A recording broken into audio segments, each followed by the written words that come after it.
হরে কৃষ্ণ মাতাজি, এই যে রথযাত্রায় আমরা রথকে দর্শন করে এলাম, রথ টেনে এলাম, এই তিনটি রথের নাম কি? বাহ, আপনি খুব সুন্দর বিষয় জানতে চেয়েছেন।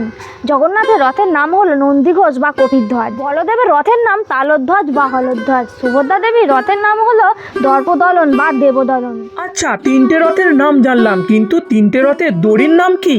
জগন্নাথ দেবের রথের দড়ির নাম শঙ্খচূড় নাগিনী, বলদেবের রথের দড়ির নাম বাসুকী নাগ এবং সুভদ্রা দেবীর রথের দড়ির নাম হলো স্বর্ণচূড় নাগিনী। এই তিনটি রথের কতগুলি চাকা, কতগুলি কাঠ দিয়ে তৈরি, কি রঙের হয়? জগন্নাথ দেবের রথে 16টি চাকা থাকে, 832টি কাঠ দিয়ে তৈরি হয়, 44 ফুট 2 ইঞ্চি উচ্চতা হয় রথের, লাল এবং হলুদ রঙের হয় এই রথ। বলদেবের রথে 14টি চাকা, 763টি কাঠের টুকরো দিয়ে তৈরি হয় এই রথ, 43 ফুট 3 ইঞ্চি উচ্চতা, লাল এবং সবুজ রঙের। সুভদ্রা দেবীর রথে 12টি চাকা, 593টি কাঠের টুকরো দিয়ে তৈরি হয় এই রথ, 42 ফুট 3 ইঞ্চি উচ্চতা, লাল এবং কালো রঙের হয়।